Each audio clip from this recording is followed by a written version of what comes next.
Mari kita berdoa lagi sebelum kita masuk dalam mencari firman.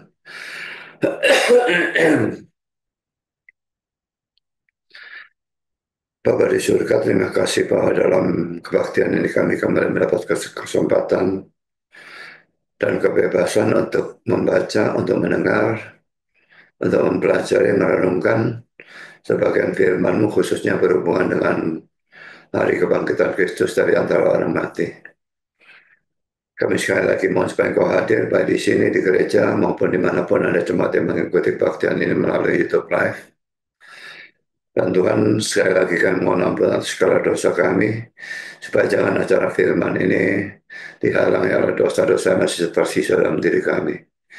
Kami serahkan acara pemberitaan dan penerimaan firman dalam tangan Tuhan. Tolong hamba menyampaikan firman, berikan kekuatan, jasmani pikiran dan khususnya suara yang terganggu ini.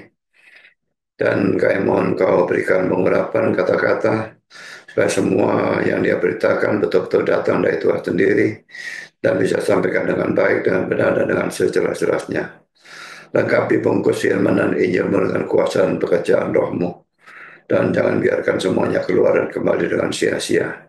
Tapi biar semuanya tertanam, tumbuh, berbuah dalam kehidupan kami untuk kemuliaan nama Tuhan. Tolong kami semua dalam mendengar, berikan kami hati yang terbuka, dan kesegaran dan juga konsentrasi yang baik dari awal sampai akhir, dan terang secukupnya supaya kami bisa mengerti, dan setelah kami mengerti berikan kami ketundukan. Kalau ada orang-orang yang belum percaya, bila mereka bisa percaya pada Kristus dan diselamatkan, dan setelah percaya bila boleh diteguhkan dan mendapatkan keyakinan keselamatan, dan juga bisa memberitakan firman dan Injil kepada orang-orang lain. Dan lebih banyak lagi orang boleh mendengar Injil dan diselamatkan. Kami sadar dalam setiap acara firman, khususnya dalam penginjilan, setan pasti bekerja. Kami mohon Kau kuatkan semua kami, menghadapi godaan dan setan di dalam atau apapun. Terima kasih Bapa, berfirmanlah kami siap untuk mendengarkan. Dalam nama Yesus kami berdoa. Amin.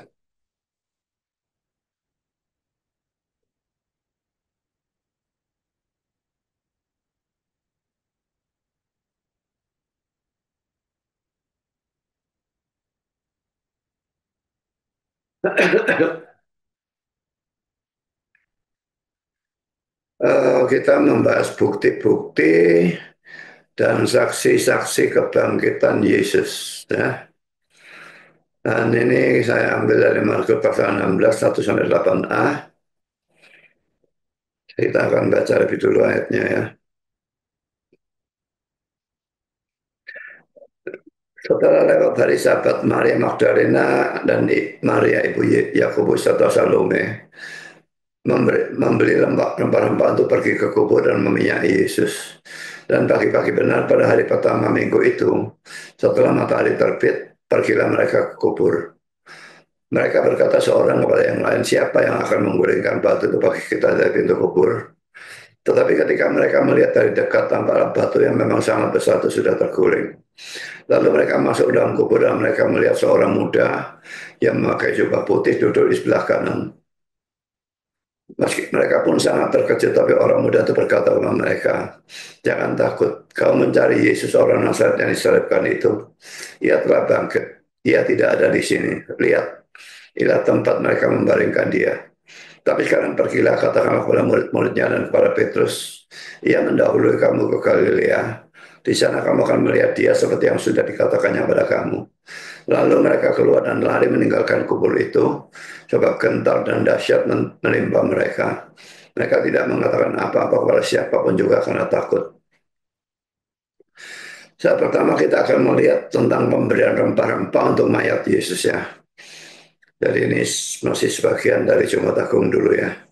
Kita melihat dalam ayat 1, setelah lewat hari Sabat, Maria Magdalena dan Maria ibu Yakobus serta Salome memberi rempah-rempah untuk pergi ke kubur dan meminyaki Yesus. Kita tahu bahwa pada hari Jumat Agung sudah diberi rempah-rempah, tetapi mereka bekerja cepat-cepatan karena hari sudah hampir menjelang Sabat dan kalau sudah Sabat tidak boleh melakukan pekerjaan. Jadi setelah Sabatnya lewat, maka mereka kembali lagi untuk melengkapi apa yang mereka pikir kurang dilakukan itu ya. Dan pertama mereka membeli rempah-rempah itu setelah Sabat lewat di dalam ayat 1a ya. Ini disebabkan karena ketaatan mereka terhadap hukum Sabat yang melarang untuk berjual beli pada hari tersebut. Dalam kesedihan yang sangat hebat, mereka tetap taat pada hukum hari Sabat. Bagaimana dengan saudara? Memang harus diakui bahwa hukum hari Sabat itu hukum yang sangat sukar untuk dilakukan ya. Jadi mungkin karena sikon saat itu dan sikon di sini saat ini sangat sangat berbeda, sehingga mungkin ini termasuk salah satu hukum yang paling sukar untuk dilakukan. Saya lanjutkan dengan poin yang kedua, pagi-pagi benar setelah matahari terbit dalam ayat 2 ya. Dan pagi-pagi benar pada hari pertama minggu itu setelah matahari terbit, pergilah mereka ke kubur. Tapi Matius 28 ayat 1, ini ayat paralelnya ya. Setelah hari Sabat lewat, menjelang menyingsingnya fajar. Menjelang menyingsingnya fajar berarti belum ya. Belum menyingsing fajarnya. Pada hari pertama minggu itu pergilah Maria Magdalena dan Maria yang lain menengok kubur itu. Dalam bagian paralel yang lain, Lukas 24 ayat 1. Tapi pagi-pagi benar pada hari pertama minggu itu, mereka pergi ke kubur barang-barang yang telah disediakan mereka. Dan dalam Yohanes 20 ayat 1 pada hari pertama minggu itu, pagi-pagi benar ketika hari masih gelap, gelap laki-laki belum menyingsing fajarnya. Pergilah Maria Magdalena ke kubur itu yang melihat bahwa batu telah diambil dari kubur. Kelihatannya ayat-ayat ini saling bertentangan. Sebelum matahari terbit atau setelah matahari terbit. Ini kata-kata dari William Erickson untuk mengharmoniskan bagian-bagian ini ya.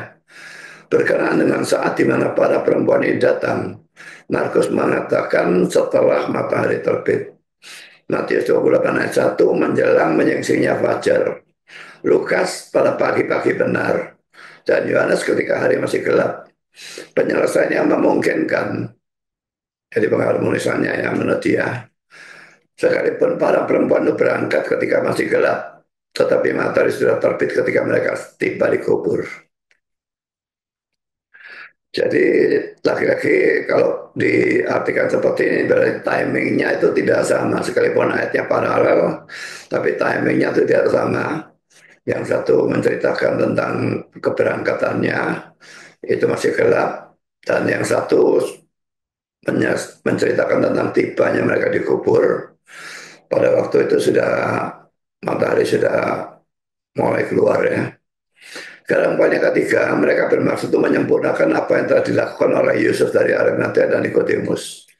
Sebetulnya Jumat siang atau sore, ya sebelum jam 6 pokoknya, Yusuf dan Nikodemus sudah melakukan pemberian mur, minyak gaharu, dan rempah-rempah.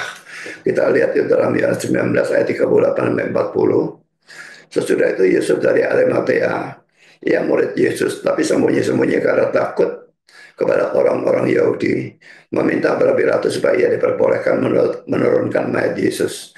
Dan Pilatus meluluskan permintaannya itu. Lalu datanglah ia dan menurunkan mayat itu. Juga Nikodemus datang ke situ. Dialah yang mula-mula datang waktu malam pada Yesus. Itu dalam Yohanes pasal 3 ya. Yang membawa campuran minyakmu dengan minyak gaharu, kira-kira 50 kati beratnya. Mereka mengambil mayat Yesus, mengapaninya dengan kain lenan dan membubuhnya dengan rempah-rempah menurut adat orang Yahudi bila menguburkan mayat. Sekarang bandingkan dengan Markus 15 ayat 42. Sementara itu hari mulai malam dan hari itu adalah hari persiapan, yaitu hari menjelang Sabat. Perlu diketahui bahwa terjemahan hurufiah dari Markus 15 ayat 42 bukanlah hari mulai malam. Kalau hari mulai malam itu sudah masuk Sabat ya. Tapi sebetulnya terjemahannya adalah evening coming, malam sedang mendatang. Dan karena itu NIV menerjemahkan evening approach atau malam mendekat. Sekarang pada minggu pagi, para perempuan itu mau melakukan hal itu lagi untuk menyempurnakan apa yang dilakukan dengan tergesa-gesa pada Jumat siang atau sore itu. Ketergesa-gesaan itu disebabkan karena saat itu Sabat hampir tiba. Oke, ini salah ini ya. Oh ya, ini tergesa-gesa yang Jumatnya ya. Sekarang ini kutipan dari Bible Commentary. Apa yang telah dilakukan pada apa yang telah dilakukan pada Jumat sore telah dilakukan dengan terburu-buru. tetapi cukup untuk mengawetkan tubuh yang kudus itu seandainya hal itu dibutuhkan dari pembusukan. Pekerjaan yang tersisa bisa dilakukan dengan lebih teliti dan lembut di kubur.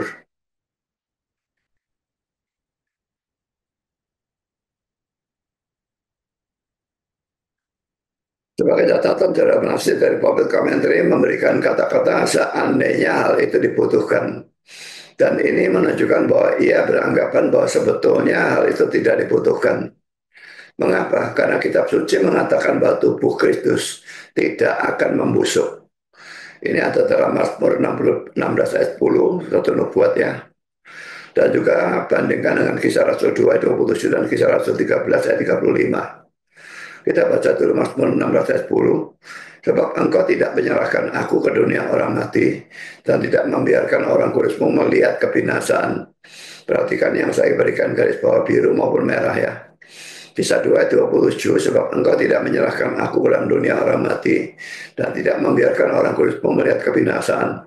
Kisah 13 ayat 35, sebab itu ia mengatakan dalam Mazmur yang lain, engkau tidak akan membiarkan orang kudusmu melihat kebinasaan.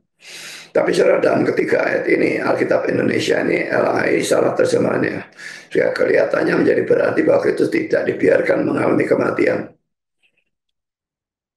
Kata melihat itu see dalam bahasa Inggris itu bisa diterjemahkan mengalami ya. Kalau tidak membiarkan orang kudus mengalami kebinasaan berarti Yesusnya tidak mati. Jadi ini sebenarnya salah terjemahannya ya. Juga kata menyerahkan ini sekarang saya akan bahas ya. Pertama kata menyerahkan ya. Kata Ibrani yang digunakan adalah asaf, yang artinya leave atau meninggalkan atau abandon, meninggalkan juga. Kata Yunani yang digunakan adalah enkatalexis, yang berasal dari kata dasar enkala talepo, yang juga artinya leave atau abandon, meninggalkan gitu ya. Jadi bukannya dia tidak diserahkan kepada dunia orang mati, tapi dia tidak ditinggalkan dalam dunia orang mati. Jadi dibiarkan mati terus maksudnya ya. Jadi dia dibangkitkan.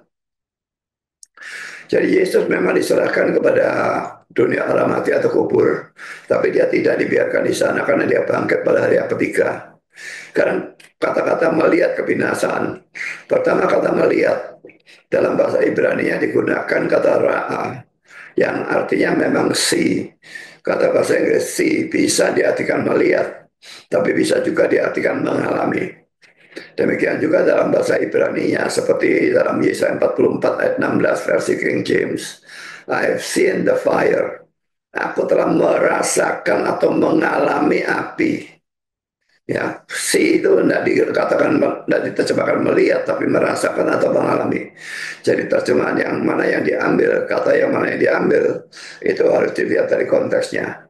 Dalam Yunani digunakan kata Yunani idein, yang bisa diterjemahkan melihat ataupun mengalami. Menurut saya terjemahan yang lebih tepat adalah mengalami. Ini seperti NASB yang di ketiga tempat itu menerjemahkan undergo atau mengalami. Yang kedua kata kebinasaan. Dalam Mazmur 16 ayat 10 kata Yunani, kata Ibrani yang digunakan adalah syakat, yang artinya adalah destruction atau kehancuran. Dalam kisah 2 ayat 27 dan kisah 13 ayat 35 digunakan kata Yunani diaptora, yang artinya corruption, pembusukan atau destruction, kehancuran atau decay, pembusukan. Kalau diterjemahkan kebinasaan dan diartikan kematian, maka ayatnya jadi salah. Karena Yesus memang mengalami kematian. Jadi terjemahan yang lebih tepat adalah pembusukan. NIV dan NASB menerjemahkan semuanya dengan kata decay atau pembusukan. Jadi Yesus memang mati tapi mayatnya tidak mengalami pembusukan. Jadi saudara, ketika ayat ini memang mengatakan Yesus tidak mengalami pembusukan. Dia memang mati tetapi mayatnya tidak membusuk. Tapi apakah pembelian rempah-rempah itu memang tidak dibutuhkan? Saya menganggap bahwa belum tentu itu tidak dibutuhkan. Karena sekalipun ada nubuat tentang tidak membusuknya tubuh Kristus dalam Mazmur 16 ayat 10, tetapi Tuhan bisa mengenapi nubuatnya menggunakan tindakan manusia. Jadi ingat ya, doktrin reform itu di satu sisi Tuhan itu berdaulat dan menetapkan segala sesuatu. Dan kalau dia berjanji tidak membusuk, pasti tidak membusuk. Tapi di lain pihak, Dia bisa menggunakan tindakan manusia untuk mengenapi nubuat itu. Jadi belum tentu tidak diperlukannya. Memang bisa saja diperlukan karena Tuhan menggunakan tindakan manusia untuk mengenapi nubuat itu. Sekarang kita masuk dalam poin yang keempat. Ini merupakan tindakan kasih yang mereka lakukan kepada Yesus. William Allen mengatakan, lempar rempah tidak digunakan untuk pembuatan mumi yang bukan merupakan kebiasaan Yahudi, tetapi untuk menutupi bau dari pembusukan. Karena dalam iklim dari Yerusalem, pembusukan akan terjadi dengan cepat. Kunjungan dari para perempuan dengan maksud melayani mayat setelah 2 malam dan 1 hari harus dipandang sebagai pernyataan bakti yang kuat atau hebat. Menteri kasih akan mendapatkan kesempatan dan cara untuk menyatakan dirinya sendiri. Jadi kalau saudara mengasihi Tuhan, maka saudara pasti akan mendapatkan cara untuk melakukan sesuatu yang menyenangkan dia. Apakah dalam ketaatan, dalam penginjilan, dalam pelayanan. Tapi kalau saudara memang tidak mengasihi, saudara tidak akan peduli dengan hal-hal itu. Jadi jangan mengatakan bahwa aku tidak ada kesempatan, tidak ada waktu untuk kebaktian, tidak ada waktu untuk belajar firman, tidak ada waktu untuk berdoa dan sebagainya. Kalau memang mengasihi, sudah akan mendapatkan kesempatan dan cara untuk menyatakan dia sendiri. Nah, saya lanjutkan dengan kata-kata William Hendrickson. Sementara kita bisa mengkritik kekurangan iman mereka, suatu kekurangan yang juga terdapat pada para murid laki-laki, maka kita tidak mengabaikan kasih dan kesetiaan mereka yang luar biasa. Mereka ada di Kalvari pada saat Yesus mati, di taman atau kebun Yusuf pada waktu Tuhan mereka dikubur. Dan sekarang pagi-pagi sekali lagi mereka ada di sini untuk mengurapi tubuh Yesus. Sementara itu, di mana 11 rasul itu?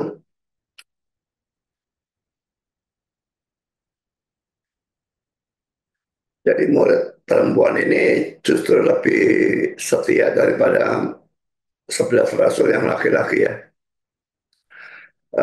Sekarang buat kembali lagi mengatakan last at the cross, first at the grave. Terakhir disalib, pertama dikubur di kuburannya. Jadi mereka yang terakhir ada di waktu Yesus disalib, semua saya meninggalkan, mereka tetap ada di sana, terakhir di salib. Dan pertama waktu di kuburan, mereka yang datang pertama. Sekarang kita masuk dalam komentar selanjutnya dari foto commentary. Woman was last at the cross and first at the tomb. Perempuan adalah yang terakhir disalib dan pertama di kuburan. Saudara, sebagai penerapan kalau urusan datang ke atau pulang dari kebaktian maupun acara-acara gereja yang lain, apa saudara seperti perempuan-perempuan itu datang paling pagi, pulang paling akhir, atau ada dari saudara yang sebaliknya datang paling akhir sampai terlambat dan pulang paling pagi. Karena kalau saya melihat orang-orang yang terlambat ya itu saja saudara ya. Dan jangan beralasan tempatnya jauh dan pakai itu sudah harus sudah perhitungkan. Jalan macet dan pakainya harus diperhitungkannya. Kecuali kalau memang kemacetan itu di luar kebiasaannya. Kalau gereja merupakan suatu tempat yang membuat saudara tidak kerasan berada di sana, sehingga datangnya paling telat, pulangnya paling pagi, karena tidak kerasan di gereja cepat-cepat pulang. Saudara hampir pasti bukan orang Kristen sejati. Dan juga kalau nanti masuk surga, seandainya sudah masuk surga, di sana orang Kristen semua saudara. Saudara tidak kerasan bersama dengan orang Kristen di gereja, saudara bakal kerasan di surga juga. Sekarang kita lanjutkan dengan poin yang kelima, pengurapan mayat dan pengharapan akan kebangkitan pada akhir zaman. Dalam maksud untuk melakukan pengurapan ini jelas ada kesalahan di pihak para perempuan ini.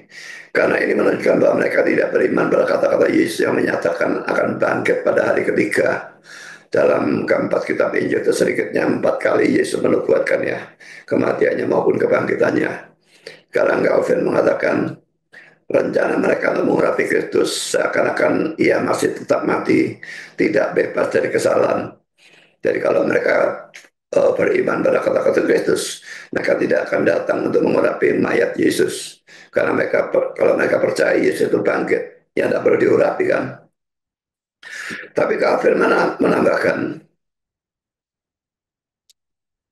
Saya tidak meragukan bahwa kebiasaan mengurapi orang mati yang telah mereka dapatkan dari bapak-bapak diterapkan oleh mereka pada tujuan yang benar, yaitu untuk mendapatkan penghiburan di tengah-tengah perkabungan kematian dari pengharapan akan kehidupan yang akan datang. Saya mengakui bahwa mereka berdosa dengan tidak segera mengangkat pikiran mereka pada ramalan yang telah mereka dengar dari bibir Tuhan atau guru mereka. Pada saat ia meramalkan bahwa ia akan bangkit kembali pada hari ketiga. Tapi karena mereka memelihara prinsip umum tentang kebangkitan akhir, cacat itu diampuni, yang seharusnya meniadakan seluruh tindakan mereka. Tapi karena Allah sering menerima dengan kebaikan jalan Bapa, pekerjaan orang-orang kudus yang seandainya tanpa pengampunan bukan hanya akan tidak menyenangkannya, tapi bahkan akan secara benar ditolak dengan rasa malu dan penghukuman. Jadi saudara, kita sebagai orang-orang yang percaya pun, kalaupun kita berbuat baik, perbuatan baik kita selalu tercampur oleh dosa. Sehingga sebetulnya oleh Allah ditolak ya, tapi di sini dikatakan oleh Calvin, Allah sering menerima dengan kebaikan seorang Bapa pekerjaan orang-orang kudus yang seandainya tanpa pengampunan bukan hanya akan tidak menyenangkannya, tapi bahkan akan secara benar ditolak dengan rasa malu dan penghukuman. Tapi awasnya ini bisa diekstrimkan. Misalnya orang yang ke gereja dengan motivasi yang tidak benar tetap diterima oleh Allah dan sebagainya. Kalau motivasinya salah, tindakan itu dosa sepenuhnya. Sekarang saya kutip kata Calvin lagi, kebiasaan untuk mengurapi orang mati sekalipun itu merupakan sesuatu yang umum di antara banyak bangsa kafir. Diterapkan pada penggunaan yang benar hanya oleh orang Yahudi kepada siapa itu diturunkan oleh bapak-bapak untuk melakukan mereka tentang dalam iman tentang kebangkitan. Karena tanpa memandang pada hal ini, membahas mayat yang tidak mempunyai perasaan merupakan suatu penghiburan yang sia-sia dan kosong. Seperti kita tahu bahwa orang Mesir bekerja keras dalam hal ini tanpa mencari manfaat apapun. Tetapi oleh simbol yang kudus atau keramat ini, Allah melambangkan kepada orang-orang Yahudi gambaran dari kehidupan dalam kematian untuk memimpin mereka, untuk mengharapkan dari pembusukan dan debu suatu hari mereka akan mendapatkan tenaga atau kekuatan yang baru. Maksudnya akan dibangkitkan. Sekarang karena kebangkitan Kristus, oleh tenaga menghidupkannya, menembus setiap kuburan untuk mengembuskan kehidupan kepada orang mati, maka itu menghapuskan upacara lahiriah itu. Jadi setelah Kristus bangkit, maka tradisi mengurapi itu sudah dihapuskan betulnya ya. Sekarang kita masuk dalam poin yang keenam. Apakah Yesus sendiri tidak membutuhkan pengurapan terhadap mayatnya? Ini kata-kata dari Calvin. Untuk dirinya sendiri, ia tidak membutuhkan pertolongan itu. Tetapi itu dilakukan karena ketidakmengertian para perempuan itu yang belum sepenuhnya sadar bahwa ia bebas dari pembusukan. Di atas sudah saya jelaskan bahwa ini belum tentu ya. Sekalipun ada nubuat tentang tidak membusuknya tubuh Yesus, tapi Tuhan bisa menggenapi nubuat itu melalui manusia. Sekarang kita masuk dalam poin yang kedua, kekhawatiran tentang batu penutup kubur dan solusinya. Pada waktu mereka berangkat, mereka sudah tahu, maka pada waktu meninggalkan kubur pada hari Jumatnya itu, batu itu kan digulingkan untuk menutup lubang kubur itu ya. Jadi kuburnya kan bukan kubur kayak kubur kita digali dalam tanah, tapi itu kubur digali dalam bukit batu itu ya, kayak lubang gitu. Mayatnya dimasukkan lalu digulingkan batu untuk menutup. Nah, batu itu besar sekali dan mereka jelas tidak akan kuat untuk mendorong batu itu. Jadi dalam perjalanan mereka khawatir tentang batu menutup kubur itu. Tetapi nanti kita melihat ada solusinya ya. Ayat 3 dan 4 mereka berkata seorang kepada yang lain, siapa yang akan menggulingkan batu itu bagi kita dari pintu kubur? Tetapi ketika mereka melihat dari dekat, tampaklah batu yang memang sangat besar itu sudah terguling. Ini kata-kata dari William Buckley. Mereka khawatir tentang satu hal. Kubur pada zaman itu tidak mempunyai pintu.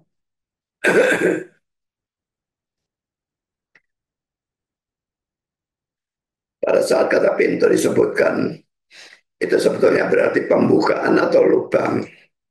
Di depan lubang yang terbuka itu ada sebuah alur atau lekuk atau semacam got gitu ya. Got begini ya. Lalu batunya gelindingkan sehingga tidak bisa bergoyangnya. Dan dalam alur atau lekuk yang bergulir sebuah batu bundar sebesar roda kereta Saya tidak tahu kereta apa ini ya. Dan para perempuan itu tahu bahwa merupakan sesuatu yang di luar kekuatan mereka untuk menggerakkan batu seperti itu. Ya sudah batunya berat, ada lekuan itu membuat lebih suka lagi. Sekarang public commentary sudah banyak pengalaman Kristen yang sangat mirip dengan hal ini. Kita bingung sendiri, mungkin karena kesukaran-kesukaran yang bersifat spekulatif. Bagi otak atau pikiran kita yang terbatas, tak terlatih dan tak berpengalaman, itu harus demikian. Pengertian kita terlalu tumpul, hikmat kita terlalu pendek penglihatannya, kekuatan pengetahuan dan kesempatan kita semuanya tidak setara dengan tugas kita. Tetapi semua itu jelas bagi makhluk yang bijaksana secara terbatas. Tentu saja maksudnya ini adalah Allah ya. Kalau saya terjemahkan makhluk itu tidak, tentu saja tidak bisa cocok ya. Jadi being sebetulnya ya. Tetapi yang itu mesti hanya berlaku untuk Allah sebetulnya. Tetapi semua itu jelas bagi makhluk yang bijaksana secara tak terbatas. Dan pada waktu kita mengangkat mata kita, maka pada saatnya kita akan melihat penyelesaian dari keraguan-keraguan kita. Kita bingung sendiri mungkin dengan kesukaran-kesukaran praktis. Bagaimana kita akan mengerjakan pekerjaan kita. Pekerjaan itu begitu luas dan kita begitu tidak berdaya. Bagaimana kita mendidik keluarga kita, memimpin bisnis kita, menunaikan tanggung jawab kita. Tetapi jika kita memandang pada Dia, kita akan diterangi. Ia akan memberikan jalan kepada kita. Kita bingung sendiri mungkin dengan kesukaran-kesukaran yang berkenaan dengan gereja dan kerajaan Kristus. Bagaimana umat Tuhan akan dibangkitkan sehingga menjadi bersemangat atau diperdamaikan dalam kesatuan atau dijadikan orang yang memenuhi syarat untuk pekerjaan yang ditugaskan kepada mereka dalam dunia yang gelap dan berdosa. Pikiran kita dibingungkan oleh banyak problem yang tidak ada jalan penyelesaiannya. Marilah kita melanjutkan jalan kita. Pada waktu kita sampai pada kesukaran kita, mungkin kita menyupai bahwa kesukaran itu sudah hilang. Jadi saudara jangan sedikit-sedikit khawatir melihat ke masa depan. Khawatir ini, khawatir itu, khawatir itu. Pada saat kita sampai di sana, bisa-bisa itu sudah tidak ada sebetulnya. Pada waktu saya dulu mau pergi ke sekolah teologi ke Amerika, saya juga sangat takut ya. Karena takutnya itu bahasa Inggris saya kan kacau balau, tidak karu-karuan ya. Dan saya agak tuli sehingga untuk mendengar bahasa Inggris itu lebih suka daripada mendengar bahasa Indonesia. Bahkan bahasa Indonesia pun kalau saya tidak membaca Bibel itu, kalau kecuali orang yang ngomong sangat keras, saya tidak bisa dengar. Jadi kalau di dalam mobil itu saya di depan, lalu orang yang di belakang ngomong dan ngomongnya tidak terlalu keras, saya tidak akan bisa ngerti. Saya mesti lihat dia untuk baca Bibelnya, baru saya bisa uh, mengerti apa yang dia katakan ya. Jadi takut waktu berangkat mau sekolah teologi itu, tapi sampai di sana ternyata Tuhan menolong dalam segala hal sehingga akhirnya saya bisa tetap berhasil dan bisa lulus dan sebagainya.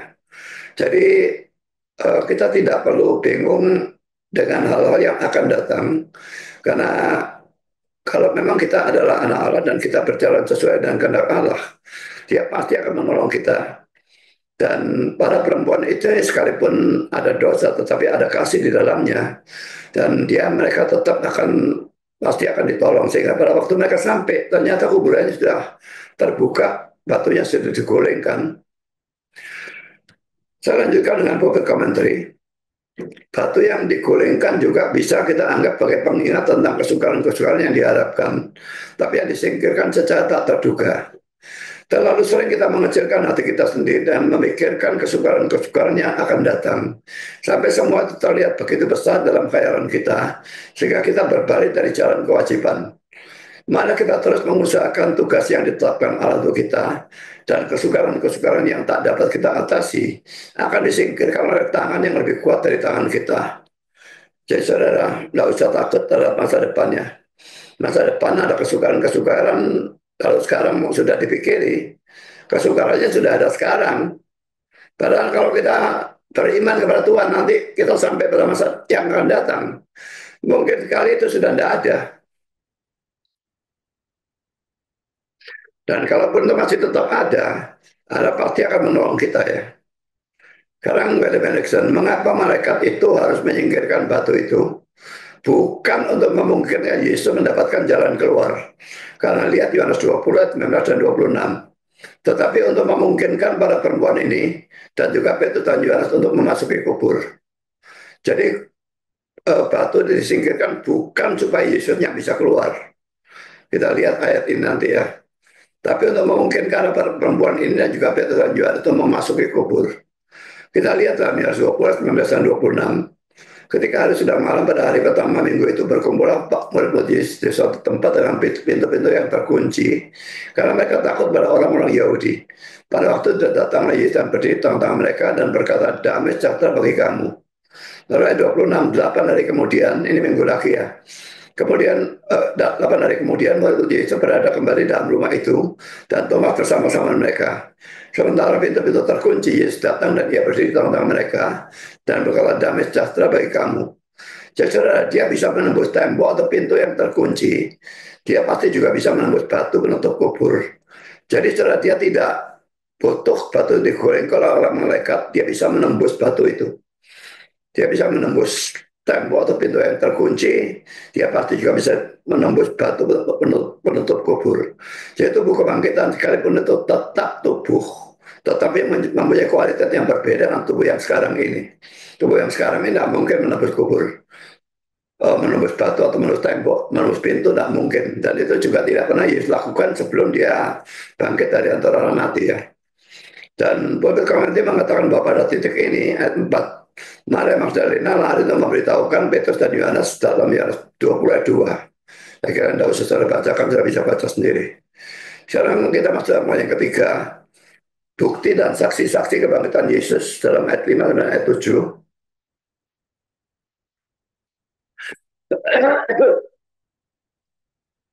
Lalu mereka masuk ke dalam kubur dan mereka melihat seorang muda yang memakai jubah putih duduk di sebelah kanan. Ini malaikat ya, yang menampakkan dirinya dalam bentuk seorang laki-laki ya. Mereka pun sangat terkejut, tapi orang muda itu berkata kepada mereka, jangan takut, kamu mencari Yesus orang Nazaret yang disalibkan itu. Ia telah bangkit, ia tidak ada di sini. Lihat, inilah tempat mereka membaringkan dia. Tapi sekarang pergilah, katakanlah pada murid-muridnya dan kepada Petrus, ia mendahului kamu ke Galilea. Di sana kamu akan melihat dia, seperti yang sudah dikatakannya pada kamu. Pertama, sudah kubur yang kosong. Fakta tentang kubur yang kosong ini justru dikuatkan oleh cerita dusta dalam Matius 28 ayat 11-15. Karena kalau tidak ada kubur yang kosong, justru tidak akan muncul cerita seperti itu. Jadi kubur yang kosong ini sesuatu yang sangat penting ya. Kubur kosong ini membuktikan bahwa Yesus itu bangkit. Dan kalau orang seberang mengatakan bahwa yang mati itu bukan Yesus, tapi orang yang diserupakan dengan Yesus, apakah orang yang diserupakan itu bangkit? Yesus itu bangkit karena dia adalah Allah dan manusia, maka dia bisa bangkit dan mengalahkan kematian. Tapi kalau orang yang diserupakan itu adalah manusia biasa, dia mati, dia tidak akan bangkit. Jadi adalah omong kosong bahwa orang yang diserupakan itu yang menghentikan Yesus disalib sementara Yesus yang diangkat ke surga. Itu omong kosongnya orang seberang ya. Kita tidak percaya itu sama sekali. Dan memang itu saya kira diambil dari Injil Barnabas, satu Injil yang jelas-jelas palsu. Jadi ada cerita tentang kubur kosong ini justru menguatkan bahwa kubur itu memang kosong dan memang Yesus bangkit dari antara orang mati ya. Karena kalau tidak ada kubur kosong maka tidak mungkin cerita dusta ini berkembang ya. Kita akan bacakan apa cerita dusta ini. Matius 28-15. Ketika mereka di tengah jalan, datanglah beberapa orang dari penjaga itu ke kota dan memberitahukan segala yang terjadi itu kepada imam-imam kepala. Dan sesudah berunding dengan tua-tua, mereka mengambil keputusan, lalu memberikan sejumlah besar uang pada serdadu-serdadu itu. Ini tua-tua nyogok ya, nyogok orang disuruh dusta. Jadi ini bejatnya orang-orang Yahudi pada saat itu, tua-tua Yahudi, maksud saya bukan orang Yahudi awam, tetapi justru pimpinan-pimpinannya ini brengsek dan karu-karuannya. Dan berkata, kamu harus mengatakan bahwa murid-muridnya datang malam-malam dan mencurinya ketika kamu sedang tidur. Dan apabila hal ini kedengaran oleh wali negeri atau Pontius Pilatus ya, kami akan berbicara dengan dia sehingga kamu tidak beroleh kesulitan apa-apa. Mereka menerima uang itu dan berbuat seperti yang dipesankan kepada mereka. Dan cerita itu tersiar di antara orang Yahudi sampai sekarang ini. Sampai sekarang ini itu bukan sampai zaman sekarang ya, tapi sampai Matius menulis itu. Nggak tahu apakah sampai zaman sekarang ada atau tidak, saya tidak tahu. Tapi yang pasti arti dari kata-kata ini sampai sekarang ini, ya itu berarti sampai Matius menuliskan itu. Dan tentara-tentara ini juga tidak kurang salahnya dibandingkan dengan orang-orang Yahudinya. Mereka mestinya tidak mau disuruh berdusta, tapi diberi uang disuruh berdusta, mereka mau saja. Banyak orang demi uang mau berdusta, mau membunuh, mau mencuri, mau melakukan apapun, pokoknya dapat uang. Karena itu dikatakan uang itu adalah akar segala kejahatan. Hati-hati dengan uang. Sekarang saya lanjutkan dengan komentar William Arlene. Cerita tentang pencurian mayat. Bandingkan Matius 20:15, Justin Dialogue with Tripo 108 hanya meneguhkan bahwa kubur dan faktanya kosong. Jadi ayat 5 dan ayat 6 kelihatannya menunjukkan bahwa mereka masuk ke tempat di mana mayat Yesus itu tadinya diletakkan dan melihat kubur itu kosong. Public commentary. Ini kelihatannya menunjukkan bahwa para perempuan itu betul-betul masuk ke bagian dalam dan melihat tempat di mana Tuhan berbaring. Siapa yang tidak melihat di sini betapa tak terbantunya bukti kebangkitannya. Jadi bukti kebangkitannya sudah yang pertama adalah kubur yang kosong ini ya. Ini bukti bahwa Yesus yang mati itu bangkit dari antara orang mati. Dan Prophet Commentary dalam teks ini tidak ada cerita langsung tentang kebangkitan sang juru selamat. Di sana tidak ada saksi atau tindakan Tuhan yang muncul atau keluar dari kubur. Jadi maksudnya pada waktu Yesusnya bangkitnya tuh ya, mungkin dia waktu mati terbaring dan dibungkus dengan kain lampin dan kain lenan ya.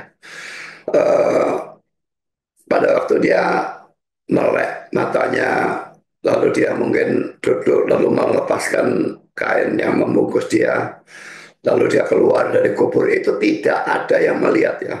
Di dalam hal itu tidak ada saksi terhadap tindakan Tuhan yang muncul dari atau keluar dari kubur. Yang sudah dilihat itu setelah dia keluar. Karena kata-kata Calvin, sekalipun dia menyatakan kebangkitannya dengan cara yang berbeda dari apa yang diinginkan oleh daging kita, tetapi metode atau cara yang ia restui atau setujui harus kita anggap juga sebagai yang terbaik. Ia keluar dari kubur tanpa saksi, sebab kekosongan tempat itu bisa menjadi petunjuk yang paling awal. Jadi keluarnya tidak kelihatan sehingga kubur kosong itu adalah bukti yang pertama, ya bukti yang paling awal. Perlu dicamkan bahwa kalau tidak ada saksi, maksudnya tidak ada saksi yang melihat Kristus yang dari mati lalu bangkit ataupun lalu menembus kubur.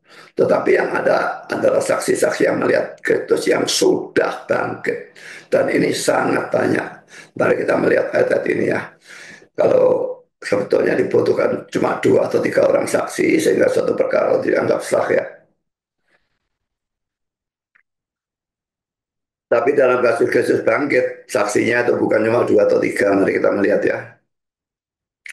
Matius 28 ayat 9, tiba-tiba Yesus berjumpa dengan mereka dan berkata, salam bagimu. Mereka mendekatinya dan memeluk kakinya serta menyembahnya. Lalu Lukas 24, 15, 16, ketika mereka sedang bercakap-cakap dan bertukar pikiran, datang Yesus sendiri mendekati mereka lalu berjalan bersama-sama dengan mereka. Tapi ada sesuatu yang menghalangi mata mereka, sehingga mereka tidak dapat mengenal dia. Jadi ini kelompok kedua yang melihat Yesus ya. Lalu Lukas 24 ayat 29 ayat 31. Tapi mereka sangat mendesaknya, katanya, tinggallah bersama-sama dengan kami. Sebab hari telah menjelang malam dan matahari hampir terbenam. Lalu masuklah ia untuk tinggal bersama-sama dengan mereka. Waktu ia duduk makan dengan mereka, ia mengambil roti, mengucap berkat, lalu memecah-mecahkannya dan memberikannya kepada mereka. Ketika itu terbukalah mata mereka dan mereka pun mengenal dia. Tapi ia lenyap dari tengah-tengah mereka. Nah, bisa datang tahu-tahu lenyap dan pakainya sesuatu yang tidak pernah terjadi pada waktu dia belum mati atau belum bangkit ya. Lalu Lukas 24 ayat 33 dan 36. Lalu bangunlah mereka dan terus kembali ke Yerusalem. Di situ mereka mendapati ke-11 murid itu. Mereka sedang berkumpul bersama-sama dengan teman-teman mereka. Kata mereka itu, sesungguhnya Tuhan telah bangkit dan telah menampakkan diri kepada Simon. Lalu kedua orang itu pun menceritakan apa yang terjadi di tengah jalan dan bagaimana mereka mengenal dia pada waktu yang memecah-mecahkan roti. Dan sementara mereka bercakap-cakap tentang hal itu, Yesus tiba-tiba berdiri di tengah-tengah mereka dan berkata kepada mereka, damai sejahtera bagi kamu. Ini orang laki atau Simon di sini ya, ya ke sebelah murid ya, bukan Simon sekelas murid.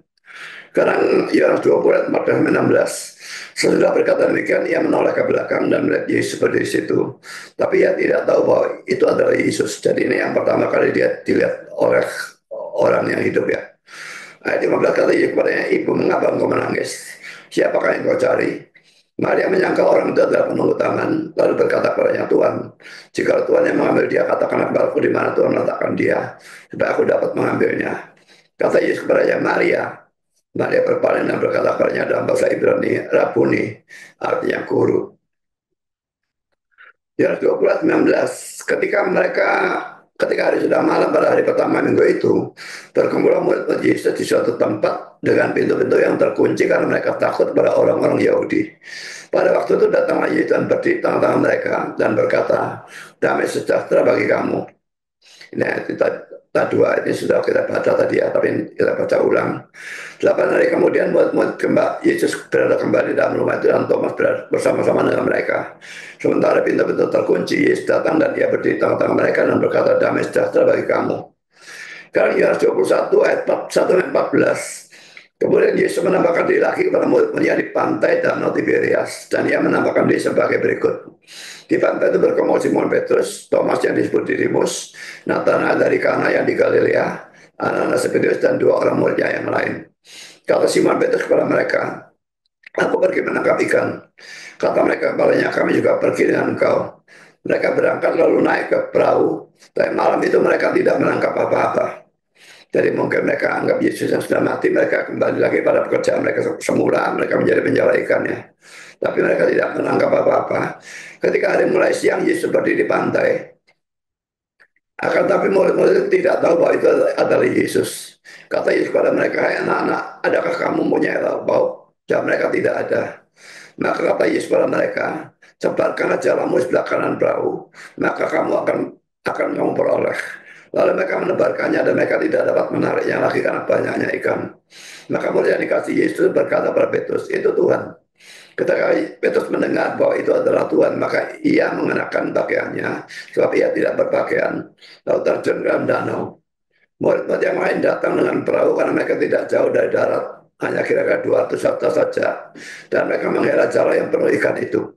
Ketika mereka tiba di darat, mereka melihat api arang dan di atasnya ikan dan roti. Kata Yesus kepada mereka, bawalah beberapa ikan yang baru kamu tangkap itu. Simon Petrus naik ke perahu lalu menghela jala itu ke darat. Penuh ikan-ikan besar, 153 ekor banyaknya. Dan tubuh pun sebanyak itu jala itu tidak koyak. Kata Yesus kepada mereka, marilah dan sarapanlah. Tidak ada di antara murid-murid itu yang berani bertanya kepadanya, siapakah engkau? Sebab mereka tahu bahwa ia adalah Tuhan. Yesus maju ke depan mengambil roti dan memberikannya kepada mereka. Demikian juga ikan itu.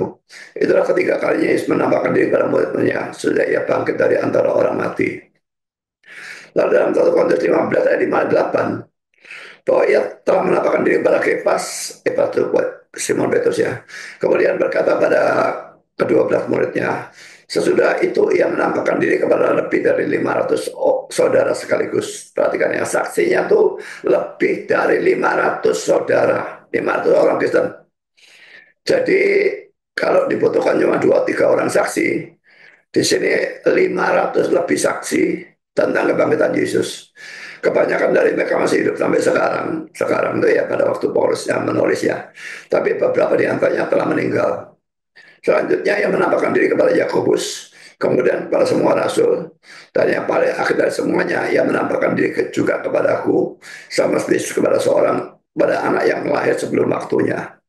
Jadi dia menampakkan kepada Paulus itu pada waktu pertobatan Paulus itu dalam Kisah Rasul pasal 9 itu ya. Sekarang kita lihat dalam poin yang kedua ya, firman Tuhan yang diberitakan oleh malaikat dalam ayat 6 dan ayat 7. Tetapi orang muda itu berkata kepada mereka, jangan takut, kamu mencari Yesus orang Nazaret yang disalibkan itu. Ia telah bangkit. Ya tidak ada di sini. Lihat, inilah tempat mereka membaringkan dia. Tapi sekarang pergilah dan katakanlah kepada murid-muridnya dan kepada Petrus yang mendahului kamu ke Galilea. Di sana kamu akan melihat dia seperti yang sudah dikatakannya pada kamu. William Allen mengatakan demikian, tindakan Allah tindakan Allah itu sendiri tidak selalu jelas. Untuk alasan ini, tindakan Allah ini selalu disertai dengan firman yang diwahyukan, yang menafsirkan arti dari suatu peristiwa. Kekosongan dari kubur sebetulnya tidak mempunyai nilai dalam dirinya sendiri. Itu hanya menimbulkan pertanyaan apa yang terjadi dengan tubuh atau mayat itu. Karena itu Allah mengutus utusannya untuk menyingkapkan fakta tentang kebangkitan. Pengumuman dari malaikat adalah pokok pembentukan iman. Ya, jadi kalau peristiwanya saja tanpa penjelasan firman Tuhan, maka kita tidak akan mengerti apapun. Bahkan penyaliban Kristus, kebangkitan Kristus, kubur yang kosong, kita tidak akan mengerti. Tapi dengan oleh firman Tuhan, maka kita mengerti apa maksudnya kematiannya, apa tujuannya, dan apa kebangkitan itu, dan apa arti dari kubur yang kosong itu. Bukan sekedar bahwa mayatnya itu dipertanyakan ada di mana, tapi kita tahu bahwa kubur yang kosong membuktikan bahwa Yesus bangkit karena penjelasan dari malaikat itu. Kalau William Allen ini mengatakan lagi, bagaimanapun dalam Injil Markus kepastian tentang kebangkitan bersandar semata-mata pada firman yang diwahyukan. Kekosongan kubur tidak mempunyai nilai yang jelas terpisah dari norma penafsiran ini. Jadi saudara, ini juga berlaku untuk kelahiran, kematian, dan kenaikan Yesus ke surga. Kalau hanya ada peristiwanya tanpa penjelasan firman Tuhan, maka kita tidak akan mengerti apa gunanya semua itu. Jadi saudara, ini makin menunjukkan pentingnya saudara belajar firman Tuhan. Karena itu rajinlah dan tekunlah di dalam belajar firman Tuhan. Karena tanpa pengertian firman Tuhan, maka peristiwa yang terpenting pun kita tidak akan bisa mengerti. Sekarang kita masuk dalam poin yang ketiga. Yesus tetap dikenal sampai sekarang, bahkan merupakan pribadi yang paling terkenal di dunia, dan adanya gereja Kristen. Ini bukti kalau Yesus itu bangkit. Seandainya dia mati dan mati terus, dia tidak akan menjadi pribadi yang paling dikenal di dunia, saudara. Dan juga tidak akan ada gereja Kristen, saudara, karena kalau dia mati dan mati terus, muridnya sudah semburat semua, sudah ketakutan, sudah tidak ada orang Kristen, tidak ada gereja Kristen lagi. Jadi bahwa Yesus dikenal sampai sekarang bahwa dan merupakan pribadi yang paling terkenal di dunia, dan juga adanya gereja Kristen itu membuktikan bahwa Yesus memang bangkit dari antara orang mati. Ini kata-kata William Buckley. Ada satu hal yang pasti, andai kata Yesus tidak bangkit dari antara orang mati, kita tidak akan pernah mendengar tentang dia. Sikap dari para perempuan adalah bahwa mereka datang untuk memberi penghormatan terakhir pada mayat itu. Sikap dari para murid adalah bahwa segala sesuatu telah selesai dalam suatu tragedi. Jelas sekali bahwa bukti terbaik tentang kebangkitan adalah adanya gereja Kristen. Tidak ada hal lain yang bisa mengubah kelompok orang laki-laki dan perempuan yang sedih dan putus asa itu menjadi orang-orang yang berseri-seri dengan sukacita dan berkobar-kobar dengan keberanian. Jadi mereka ketakutan luar biasa, putus asa. Orang yang mereka harapkan mati. Tapi lalu mereka berubah. Dan lalu akhirnya ada gereja Kristen. Itu adalah bukti bahwa Yesus itu bangkit dari antara orang mati ya. Kalau William Allen lagi, andai kata bukan karena kebangkitannya, Yesus dan Nazaret akan muncul tidak lebih dari sebuah kalimat dalam buku Josephus, Antiquities of the Jews. Bahkan mungkin tidak disebutkan sama sekali. Kesaksian keempat Injil adalah jelas atau tegas bahwa setelah penyaliban Yesus, para murid tersebar atau semburat. Harapan mereka hancur oleh rangkaian peristiwa itu. Apa yang menghentikan bubarnya gerakan Mesias yang berpusat pada Yesus ini adalah kebangkitan. Jadi kalau tidak ada kebangkitan, murid-murid yang tersebar semburat itu tidak akan berkumpul lagi lalu menginjil dan sebagainya. Apanya yang diinjilkan kalau Yesus sudah mati dan mati terus. Sekarang kita masuk dalam poin yang keempat, bukti-bukti dari ahli-ahli sejarah ya.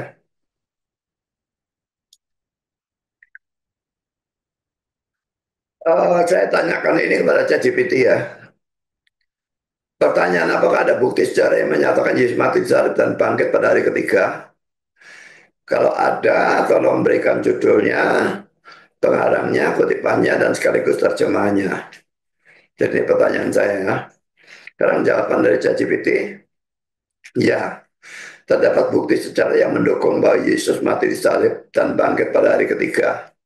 Bukti ini berasal dari sumber-sumber Kristen dan non-Kristen, serta didukung oleh penelitian para sejarawan dan teolog. Berikut adalah beberapa referensi buku yang membahas topik ini, lengkap dengan kutipan dan terjemahnya. Pertama, Flavius Josephus, bukunya Antiquities of the Jews, Yahudi kuno ya.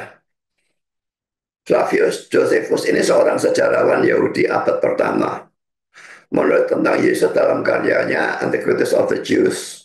Meskipun terdapat perbedaan mengenai keaslian beberapa bagian teks ini, sebagian besar sejarawan sepakat bahwa Josephus memang menyebutkan Yesus. Ini kutipannya ya. Dan saya pikir nggak usah saya bacakan kutipannya, saya bacakan terjemahnya. Pada waktu itu hiduplah Yesus, seorang yang bijaksana, jika memang layak menyebutnya seorang manusia. Sebab ia adalah pelaku perbuatan-perbuatan luar biasa. Seorang guru bagi orang-orang yang menerima kebenaran dengan sukacita. Ia menarik banyak orang Yahudi dan juga banyak orang bukan Yahudi. Ia adalah Kristus. Dan ketika Pilatus atas saran dari orang-orang terkemuka di antara kita menghukumnya dengan penyaliban, mereka yang mencintainya pada awalnya tidak meninggalkannya, karena ia menampakkan diri kepada mereka hidup kembali pada hari ketiga. Sebagaimana para nabi suci telah meramalkan hal ini dan 10.000 hal-hal menakjubkan lainnya tentang dia. Dan suku Kristen, tidak tahu kenapa kalau disebut suku ya. Suku Kristen yang dinamai menurut dia belum punah hingga hari ini. Sumber Flavius Josephus and the Catholic Jews, buku 18, bab ketiga, ayat yang ketiga. Penjelasan bagiannya. Sebagaimana para nabi suci telah meramalkan hal ini dan 10.000 hal menakjubkan lainnya tentang dia. Artinya saudara, Josephus dalam teks ini mengatakan bahwa pertama, para nabi PL, maksudnya nabi-nabi Yahudi atau Israel, telah meramalkan kebangkitan Yesus pada hari ketiga. Misalnya dalam Yesaya pasal 53 dan sebagainya. Bukan kalau hari ketiga enggak ya. Kalau kebangkitannya diramalkan, tapi hari ketiganya itu dari Yunus, yang merupakan tipologi dari Yesus ya. Lalu yang kedua, mereka juga telah meramalkan 10.000 hal menakjubkan lainnya tentang Yesus. Jadi ini bukan sekedar menyebut kebangkitan, tapi juga menyatakan bahwa nubuat-nubuat PL mengarah kepada Yesus dan bahkan secara eksplisit menyebut hari ketiga. Masalahnya, apakah ini otentik? Otentik itu asli ya. Jadi ini asli tulisan Josephus atau enggak? Inilah yang membuat kutipan ini kontroversial. Banyak sarjana meragukan bahwa Josephus benar-benar menulis kalimat ini. Karena Josephus bukan orang Kristen. Jadi kalimat seperti ia adalah Kristus atau bangkit pada hari ketiga sesuai dengan nubuat para nabi sangat mencurigakan. Dari mana dia tahu dia bukan Kristen kok? Yang kedua, para ahli meyakini ada penyisipan oleh penulis Kristen atau interpolasi di kemudian hari, khususnya oleh Eusebius dari Kaisarea abad keempat. Maka para ahli biasanya membedakan 3 bagian dalam kutipan ini. Pertama, bagian yang kemungkinan besar asli. Misalnya Yesus seorang yang bijaksana dihukum mati oleh Pilatus. Kedua, bagian yang mungkin dimodifikasi. Dan ketiga, bagian yang kemungkinan besar ditambahkan, seperti ia adalah Kristus atau bangkit pada hari ketiga. Contohnya sarjana seperti Louis Feldman dan John Mayer menerima sebagian kutipan sebagai otentik, tetapi menolak bagian yang terlalu teologis sebagai sisipan Kristen.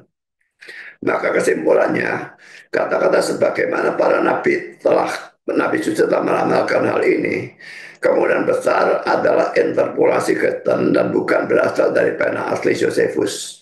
Namun bagian tentang penyalipan Yesus oleh Pilatus hampir disepakati sebagai otentik oleh mayoritas sarjana. Dan kedua, Tacitus Analis, mungkin ini nama bukunya mungkin ya. Dari terjemahan klasik oleh Alfred John Church dan William Jackson Broadbent. Nah, ini bahasa Inggrisnya, saya bacakan terjemahnya saja.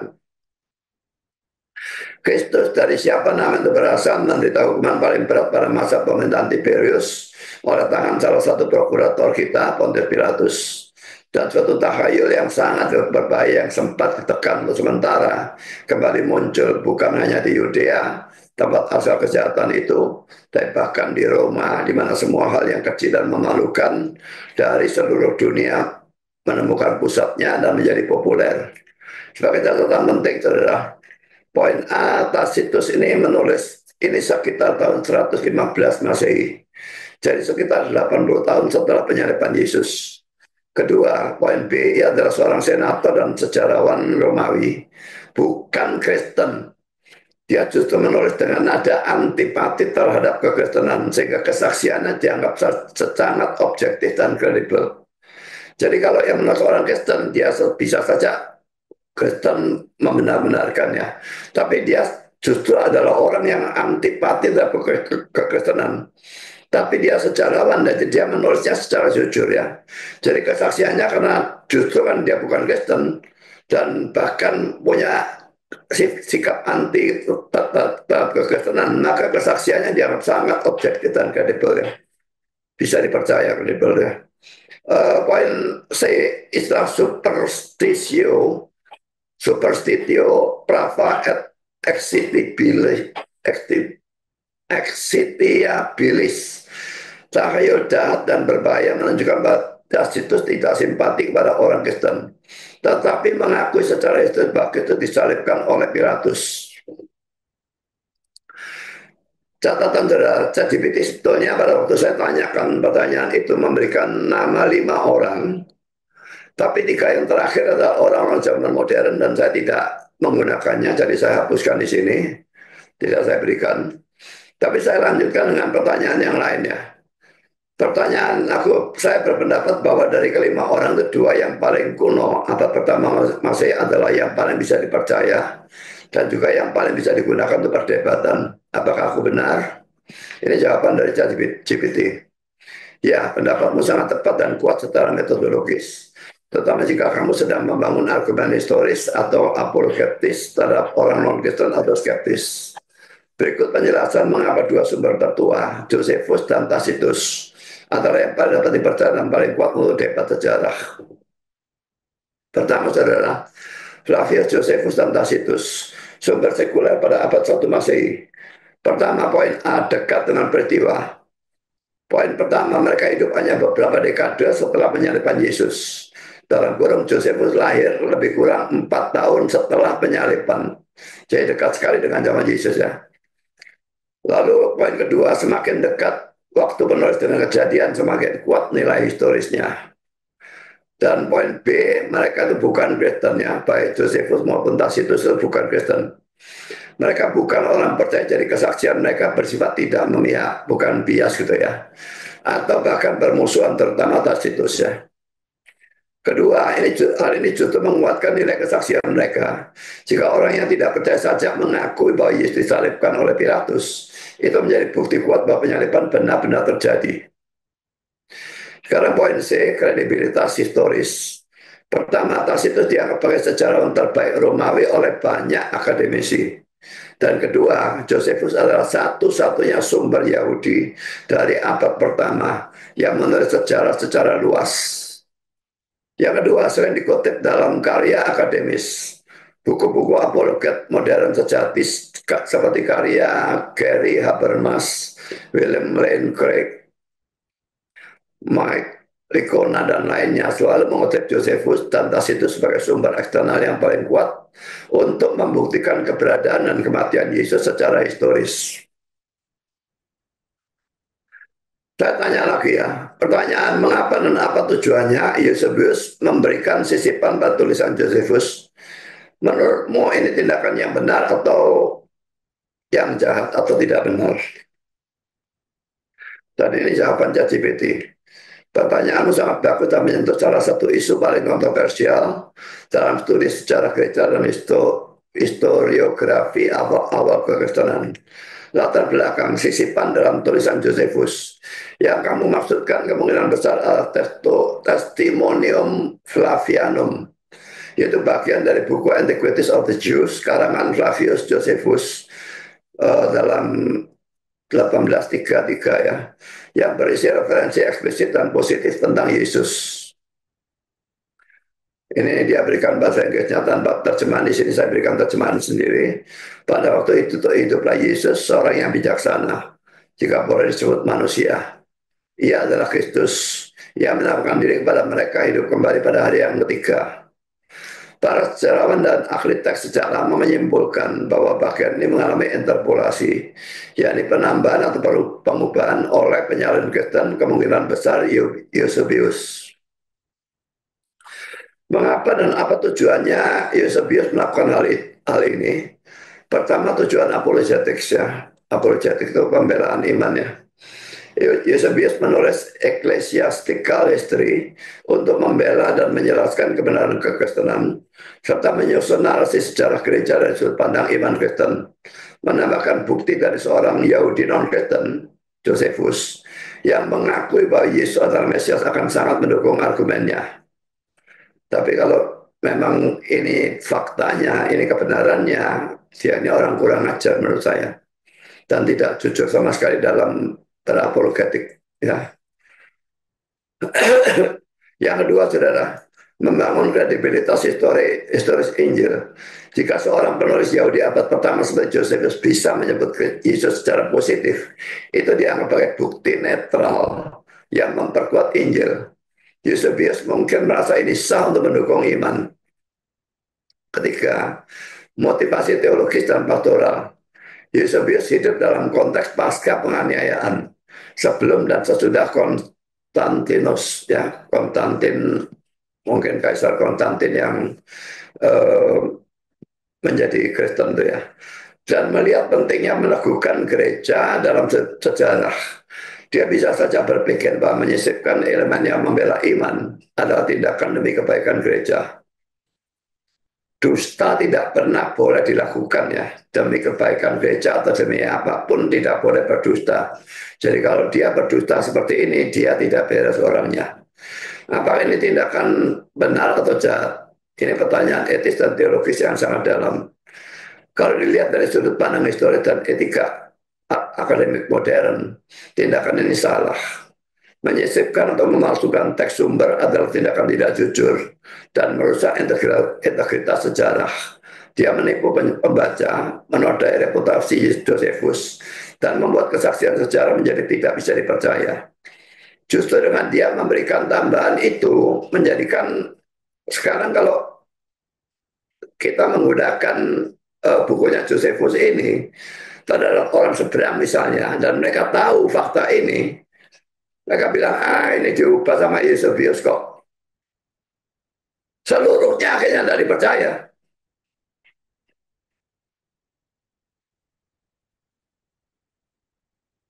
Kalau dilihat dari kemungkinan atau niat Eusebius sendiri, poin A mungkin ia tidak merasa itu jahat dalam konteks zaman itu.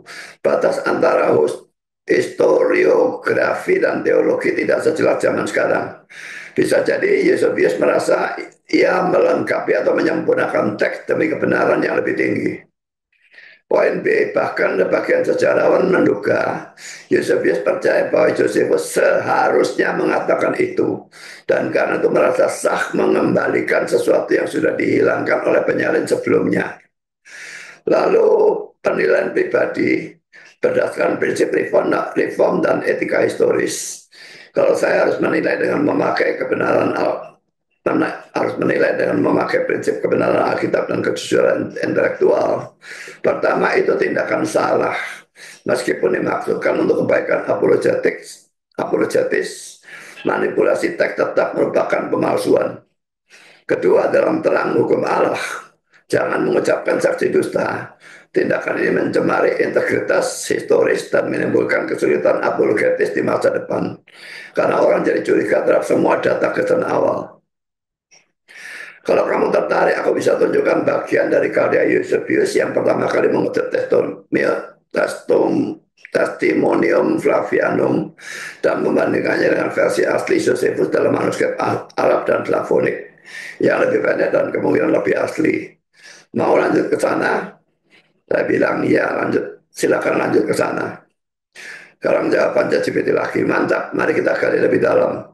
Kita akan membandingkan beberapa versi dari Testimonium Flavianum atau TF dan mengkaji apakah Eusebius mungkin telah menyisipkannya atau sekadar mengutip versi yang sudah ada di zamannya.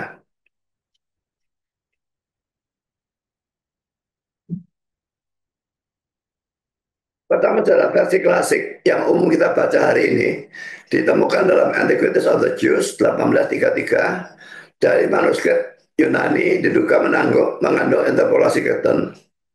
Ini dia tidak memberikan terjemahan, tapi saya terjemahkan di sini. Pada waktu itu Yesus seorang yang bijaksana, jika boleh disebut manusia, sebab ia melakukan pekerjaan-pekerjaan yang menakjubkan. Seorang pengajar bagi orang-orang yang menerima kebenaran dengan sukacita. Ia adalah Kristus. Dan ketika Pilatus atas usul para pemimpin utama di antara kami menjatuhkan hukuman salib atas dirinya, mereka yang pada mulanya mengasihi dia tidak meninggalkan dia sebab ia menampakkan diri kepada mereka hidup kembali pada hari ketiga. Sebagaimana para nabi ilahi telah menubuatkan hal-hal ini dan beribu-ribu hal menakjubkan lainnya tentang dia. Dan suku bangsa Kristen yang disebut demikian dari namanya sampai hari ini belum punah. Kalimat yang atau kata-kata yang saya dicatat tebal ini ya, baik dalam bahasa Inggrisnya maupun dalam bahasa Indonesianya ini ya. Jika boleh disebut manusia, ia adalah Kristus. Sebab ia menambahkan diri kepada mereka hidup kembali pada hari ketiga. Kalimat bercatat tebal itu ada bagian yang paling dipertanyakan oleh banyak sarjana ya karena sangat Kristen dalam tanda petik ya. Dan tidak mungkin diucapkan oleh seorang Yahudi seperti Josephus yang tidak percaya kepada Yesus. Kedua, Eusebius sebagai sumber awal. Eusebius mengutip testimonium ini 3 kali. Pertama poin A, Ecclesiastical History 1.11 ya. Lalu poin B, Demonstratio Evangelica 3.5. Dan ketiga, Theophania 5.44. Dalam semua kutipan ini, versi penuh yang mengandung interpolasi itu ada. Menunjukkan bahwa paling tidak teks seperti ini sudah beredar pada zaman Eusebius. Inilah mengapa banyak sarjana menduga pertama Eusebius yang pertama kali mengutip versi yang diubah.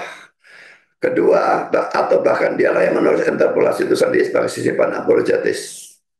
Karena dia satu-satunya orang yang mengutip dan dia mengutip 3 kali dalam tiga bukunya ini ya. Lalu poin ketiga, versi yang diduga lebih asli dari manuskrip Arab dan Slavonik. Versi Arab Abu Al-Fat abad ke-10 ditemukan oleh Shlomo Pines. Saya bacakan bahasa Indonesia saja ya. Pada waktu itu ada seorang bijaksana bernama Yesus. Tingkah lakunya baik dan ia dikenal sebagai orang yang saleh. Banyak orang dari kalangan Yahudi maupun bangsa-bangsa lain menjadi muridnya. Pilatus menghukum dia untuk disalibkan dan mati. Namun mereka yang telah menjadi muridnya tidak meninggalkan kesetiaan mereka kepadanya. Mereka melaporkan bahwa ia telah menampakkan diri kepada mereka 3 hari setelah penyalipannya dan bahwa ia hidup. Jadi ini dianggap oleh ChatGPT sebagai yang lebih asli gitu ya. Nggak dikasih sisipan. Versi ini lebih netral. Pertama, poin A tidak menyebut Yesus sebagai Kristus. Kedua, tidak menyebut mujizat. Ya. Dan poin C tidak menyampaikan bahwa murid-murid melaporkan bahwa ia bangkit tanpa menyatakan itu fakta historis. Lalu poin keempat, versi Slavonik lebih panjang dan sangat berbeda. Sering tidak bisa diandalkan karena tampak lebih seperti tafsiran Kristen. Jadi dia di sini memberikan suatu bagan seperti ini ya. Versi Yunani dikutip Eusebius, versi Arab, versi Slavonik. Isi menyebut Yesus sebagai Kristus menyatakan kebangkitan. Yang versi Arab lebih netral, lebih historis. Yang versi Slavonic apokrips dan penuh warna Kristen. Kesan historis terlalu Kristen untuk dianggap asli dari Josephus. Ini kemungkinan besar lebih dekat ke teks asli. Diduga berasal dari kalangan Orthodoks Timur abad pertengahan. Apakah ini membuktikan Eusebius menyisipkan? Ada dua kemungkinan besar. Pertama, Eusebius menyisipkan interpolasi Kristen ke dalam naskah Josephus, lalu disalin oleh generasi selanjutnya.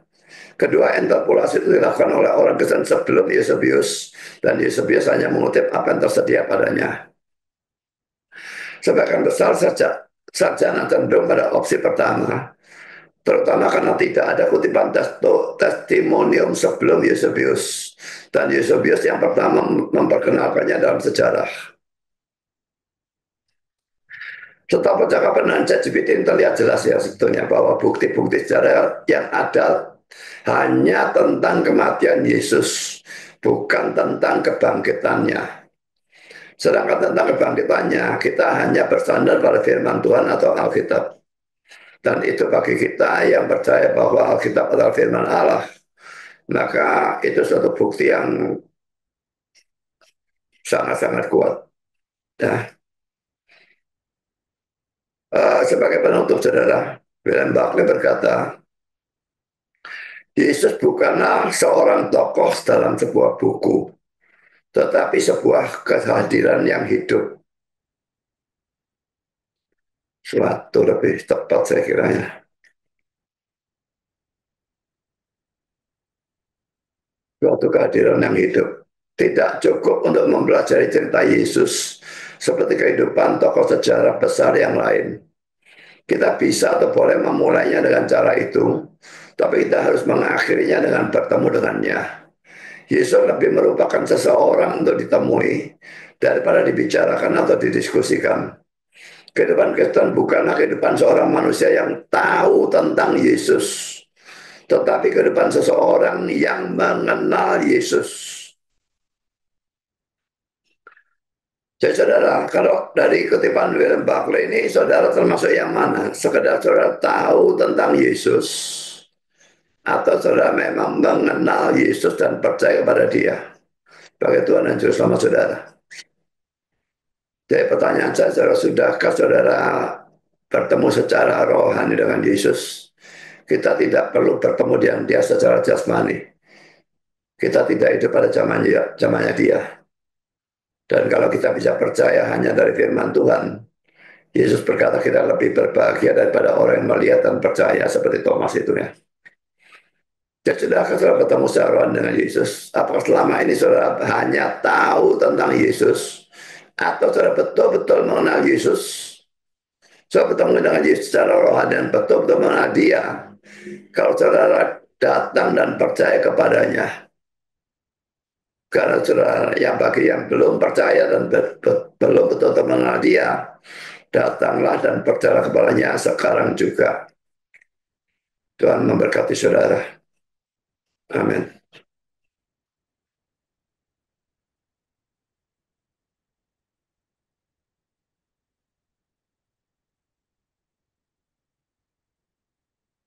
Mari kita berdoa.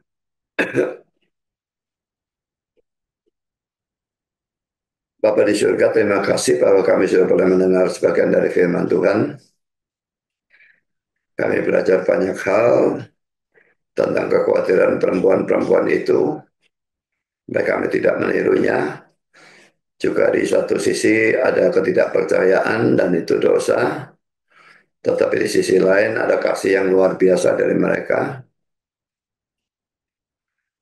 Dan juga kami sudah melihat bukti-bukti kebangkitan Kristus, kubur yang kosong, saksi-saksi yang lebih dari 500 orang, yang jauh lebih daripada syarat dari Alkitab, 2 atau 3 orang saksi.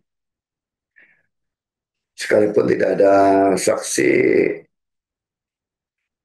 dari sejarah tentang kebangkitannya, tetapi ada tentang kematiannya.